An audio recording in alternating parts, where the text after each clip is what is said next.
how much it costs to feed your family, to stock the shelves at home, all those things going south or going the wrong way, and all those prices going the wrong way, and the price of petrol going up, and the government handing out, beans basically to try and get families through. Where we spend regularly, weekly, most of our, if you like, outgoing expenses, apart from paying the power bill, of course, the mortgage, of course, the gas for the car, of course, is for most of us at the supermarket.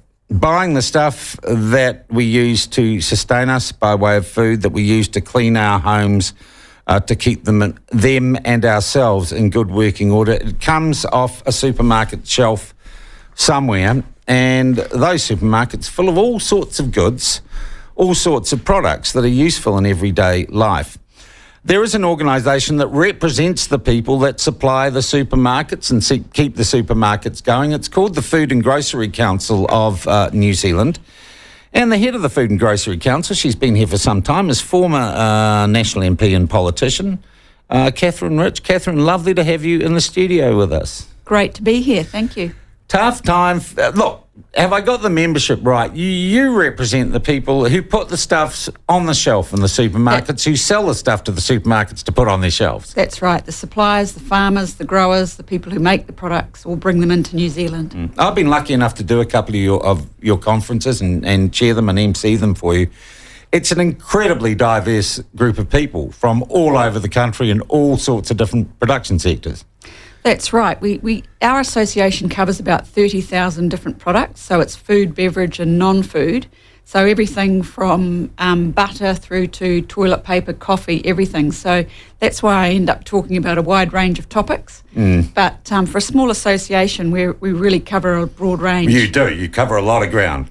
And let's be clear, you don't represent the supermarkets themselves. No, I don't. And although often I'm commenting on things that may be relevant to them. So a lot of people think that I represent the supermarkets, but as they probably know through all the Commerce Commission stuff that's been playing out in New Zealand, I am on the side of suppliers.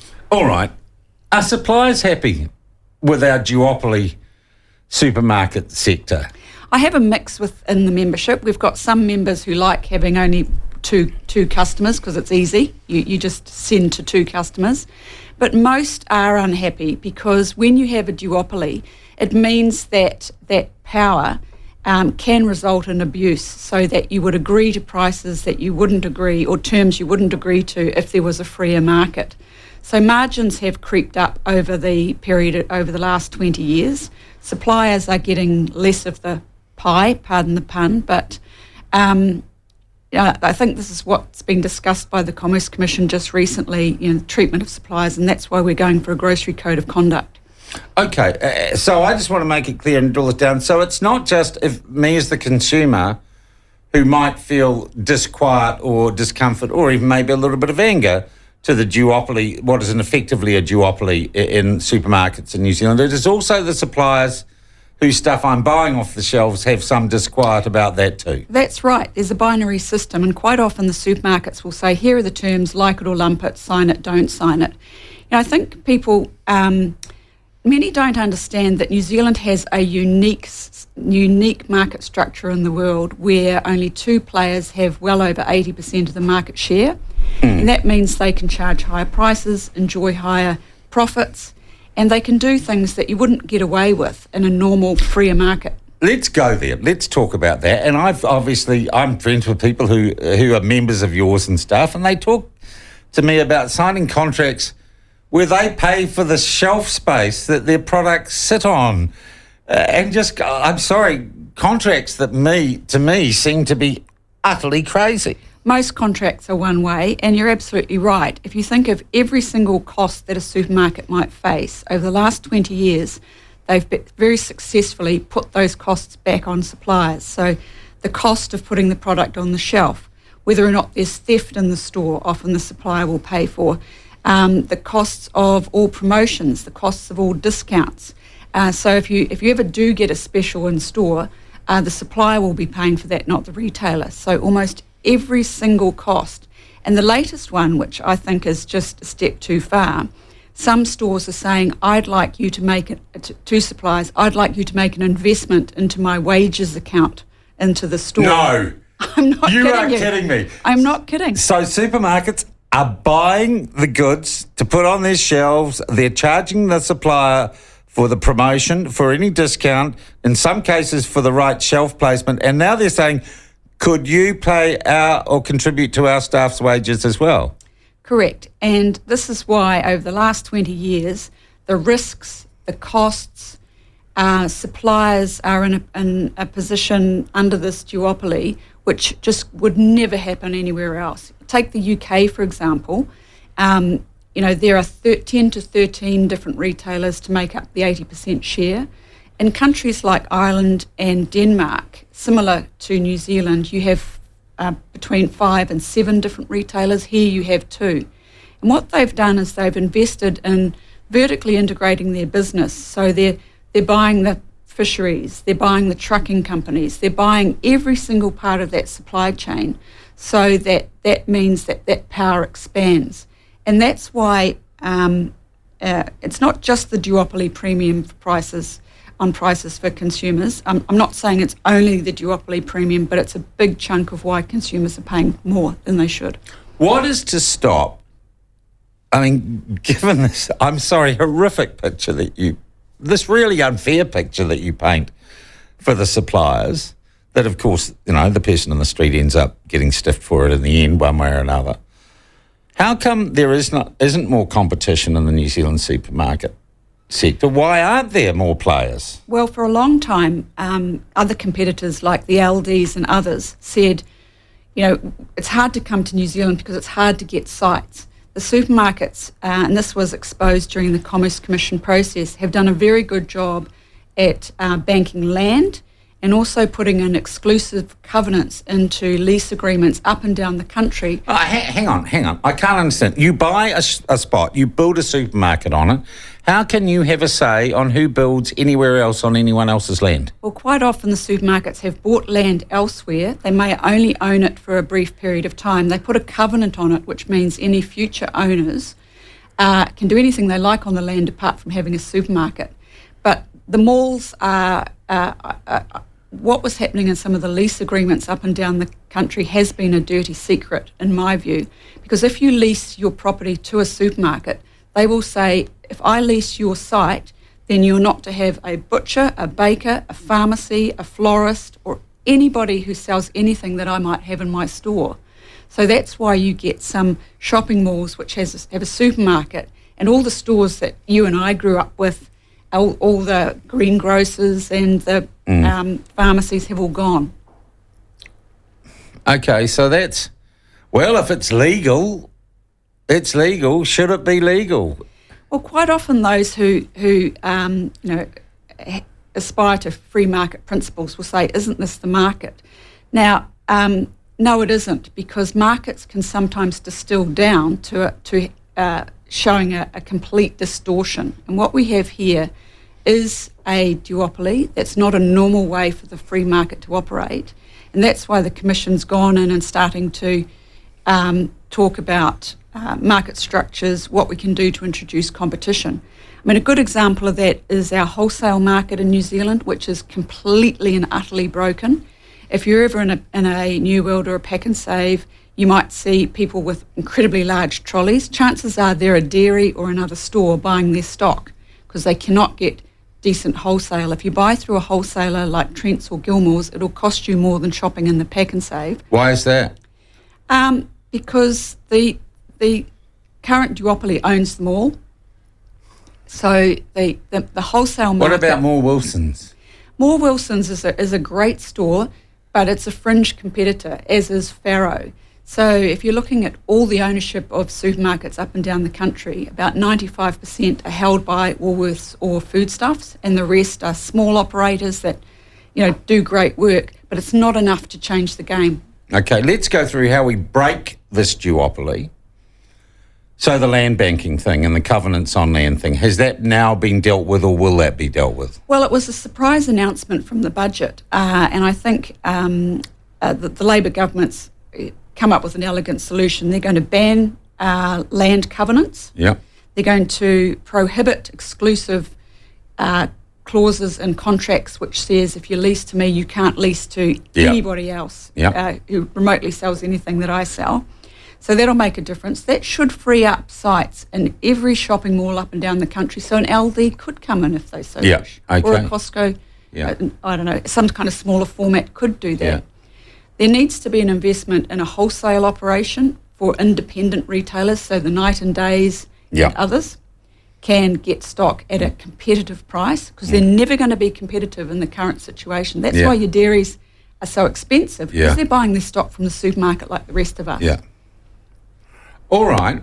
Why don't your members create a cooperative? Why don't they create a nationwide supermarket chain? That'd scare the big boys, wouldn't it? Well, there's a lot of talk going on at the moment about the provision of an alternate wholesale operation, which I think is a great idea.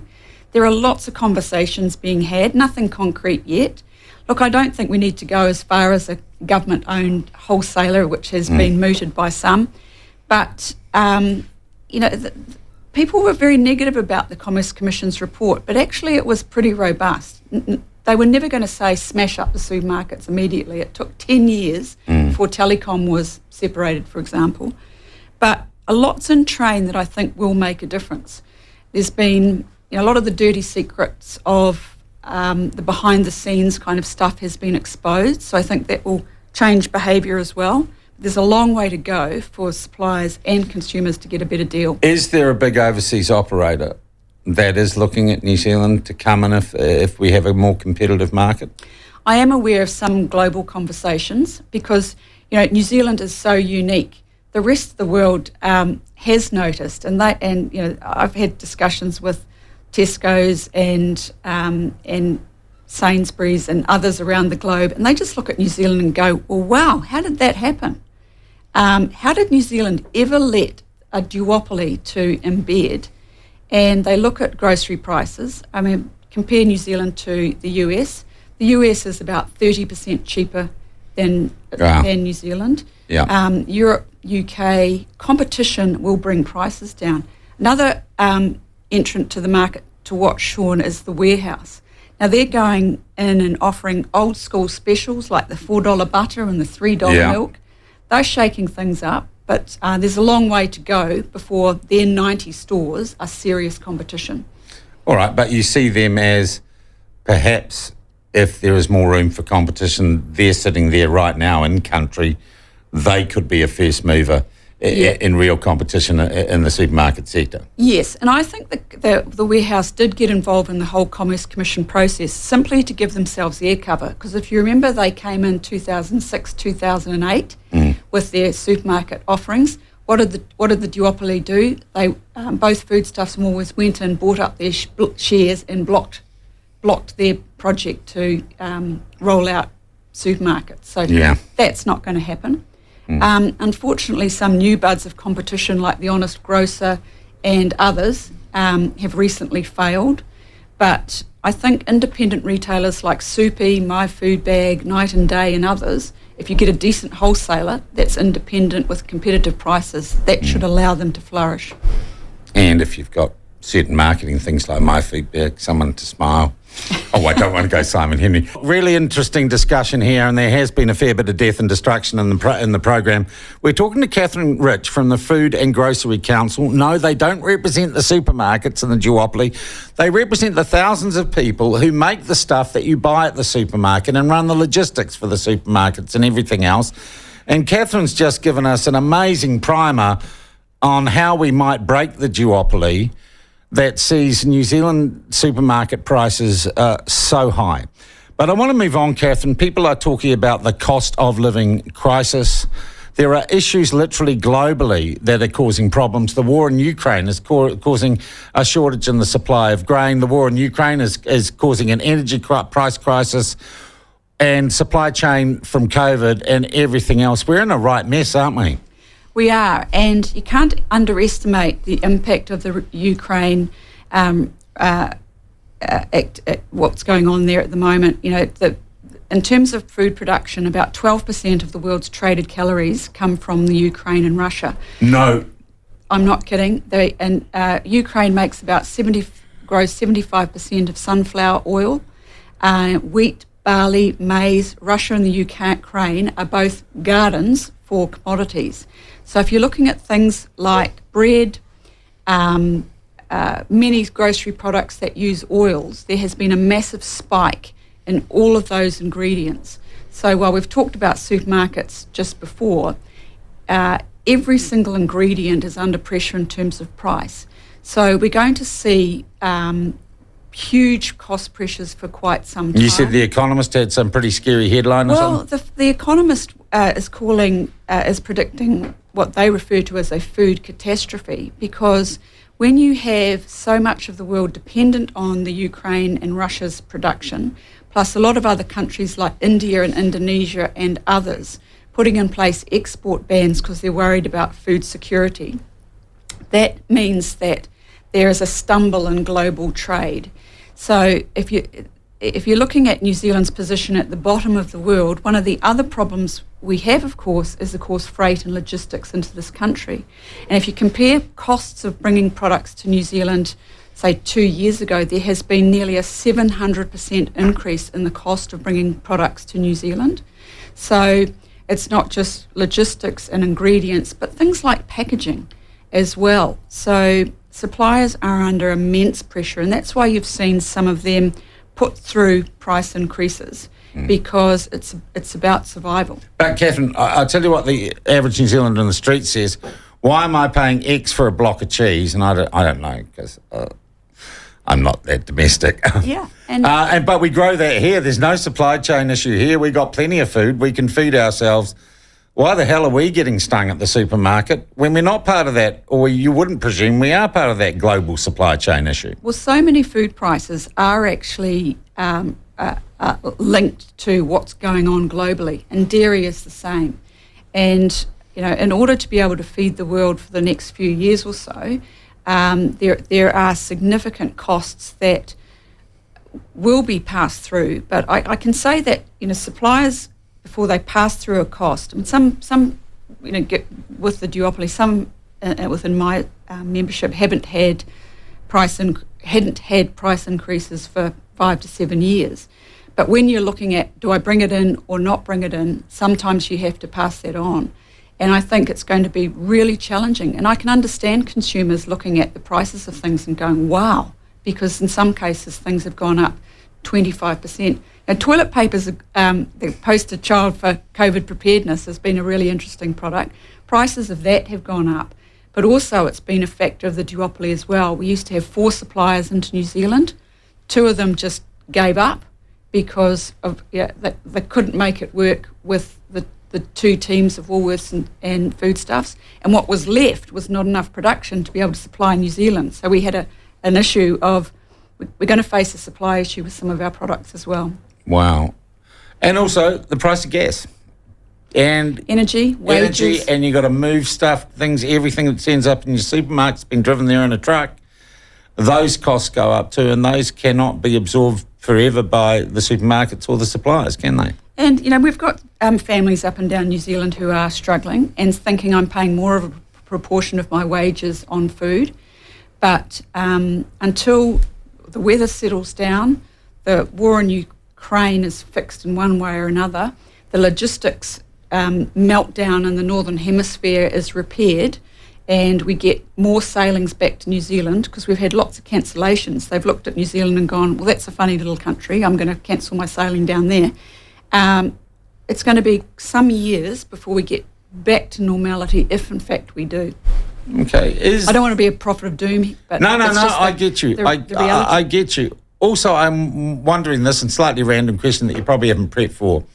I found that during the COVID and the lockdowns, where I went to shop changed, and I actually stopped going to the supermarket, and though it cost me a little bit more, I went to the lovely Foursquare and Tai on the corner, and we became very good friends, and that's where I did my shopping, and it was for selfish reasons.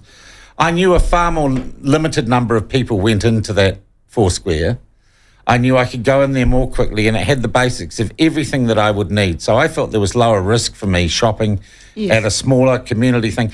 Has that changed patterns of behaviour? Are people more big supermarket averse, or just a glitch? Look, I reached the same conclusion as you. I shopped in my Foursquare because I just thought it was a lot easier. And by the way, we're not getting paid for Foursquare product placement or anything in this industry. Well, actually, no, that's foodstuffs as well. Oh, yeah. Look, I can see why the government made this decision it did to only allow certain supermarkets to open. But the unfortunate effect was it turned a duopoly into a monopoly. And the supermarkets did extremely well during COVID, and as we know, many promotions were cancelled during that time. Look, I think some people did decide to shop in the suburbs because they felt it was safer and they had that connection with their local person. But I think if we go through COVID again, there is a huge part of the food supply chain which could have remained open and traded safely.